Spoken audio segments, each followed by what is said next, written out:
이재명 대통령은 집이 단 한 채만 있어도 이게 실제로 실거주하는 집이 아니고 그냥 가지고 있는 집이라면 투기꾼이라고 했습니다. 또 심한 경우에는 악마라는 표현도 씁니다. 그러면서 본인 집은 이런 방식으로 판다고요? 오늘은 이재명 대통령께 감사하다는 말씀 먼저 드려야 할 것 같습니다. 집 사기 참 어렵죠. 은행 대출 문턱이 지금 막혀서 웬만한 집은 사실은 보통 사람들은 사기가 어렵습니다. 대개 서울에서 집 살려면 뭐 10억 이상 하기 때문에. 그런데 이재명 대통령이 조건 까다롭고 비싼 집 어떻게 하면 살 수 있는지, 그것도 불법도 아니라고 합니다. 그러니까 우리 국민 여러분 많이 활용하시기 바랍니다. 제가 오늘 그 방법 자세하게 말씀을 드리겠습니다. 그런데 그 이전에 이재명 대통령이 소유했다고 하던 분당의 순회동 집이 어떻게 팔렸는지 모르시는 분들이 많은 것 같아서 조금 제가 설명을 드리겠습니다. 이 집이 29억 원에 팔렸습니다. 그런데 10억 4천만 원은 이미 전세입자가 들어와 있습니다. 그래서 나머지 뭐 한 18억 6천만 원 정도가 실제로 이제 현금으로 지불을 해야 되는데, 이 가운데 17억 7천만 원을 돈을 내지 않고, 그러니까 9천만 원만 내고 그 집을 매수를 했습니다. 그러니까 29억짜리 집을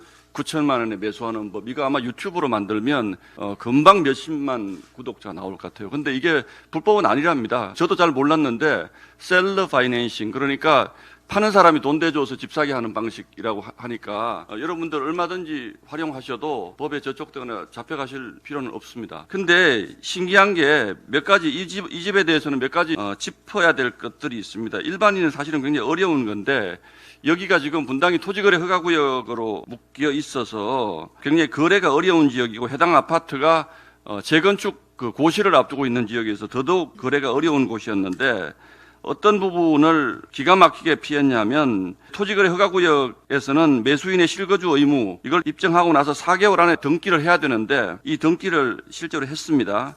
그리고 이 세입자가 있으면 매수인이 실거주자가 안 되지 않습니까? 그래서 허가가 나지 않는데 이것도 피했습니다. 그리고 재건축 조합원 지위가 재건축 고시를 앞두고 있었기 때문에 매수자가 재건축 조합원 지위가 인정되려면 7월 30일 이전에 소유권을 이전했었어야 되는데 이것도 단 2주 만에 달성을 했습니다. 그러니까 일반인은 사실은 상상도 하기 어려운 29억짜리 집 9천만 원에, 그것도 재건축 고시를 앞둔 집을 사는 아주 미션 임파서블을 이재명 대통령 하신 겁니다. 여러분, 이상하지 않습니까? 이재명 대통령은 이렇게 어려운 것들을 어떻게 이렇게 잘 아는 겁니까? 그리고 대통령 되셨으면 이런 어려운 것들을 알고 할 수 있어도 좀 참아야지 오늘 같은 날 부동산 토론회 할 때 대통령으로서 영이 서지 않습니까?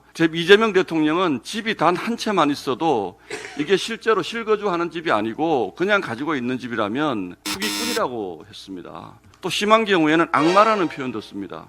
그러면서 본인 집은 이런 방식으로 판다고요? 벌써 지금 강남 쪽에서는 이런 방식으로 집을 팔겠다는 공개적인 매물들이 막 나오고 있다고 그럽니다. 이게 문제가 되는 게, 건저당권을 설정하고 나면 17억 7천만 원에 대한 이자를 받는 것이 정상인데 어떻게 된 일인지 이재명 대통령은 전혀 그 집을 산 사람을 모르는 사람인데 이자도 받지 않기로 했다고 합니다. 이것도 상식적이지 않죠. 이자를 받지 않았으면 그냥 정여가 되는데 그 정여에 대한 세금은 냈는지도 알 수가 없습니다. 그리고 어제 청와대인가요? 어디에서 유튜버를 만들어가지고 버젓이 이런 방법으로 거래를 했기 때문에 아무 문제가 없습니다라고 자랑을 합니다. 저는 이런 방식들을 보면서 도대체 양심이 있는 사람들인가? 그러면 은행 문턱을 못 넘어서 그동안 발을 동동 구르고 주변 사람들에게 아쉬운 소리 했던 사람들은 도대체 뭘 한 것인가? 여러분, 허망하지 않습니까? 상상도 하지 못한 일을 이렇게 대통령이 해내는 것을 대통령이니까 할 수 있겠거니 이렇게 넘길 수 있는 일인가요? 저는 납득하기 어렵습니다. 오늘 부동산 토론회에서 이재명 대통령이 어떤 해명을 하실지 모르지만 지금 언론의 관심은 이 집을 산 사람이 누구냐, 이자는 어떻게 지급하기로 했느냐, 이런 관심들이 있는 것 같습니다만, 저는 도덕적으로 도대체 대통령이 이런 식의 국민들에게 허탈감을 안겨주는 편법을 아무렇지도 않게 자행하고 그걸 또 나와서 이렇게 했기 때문에 아무 문제 없는 것입니다라고 주장하는 것이 그게 실용입니까? 저는 국민 여러분들이 판단을 하시리라고 믿습니다.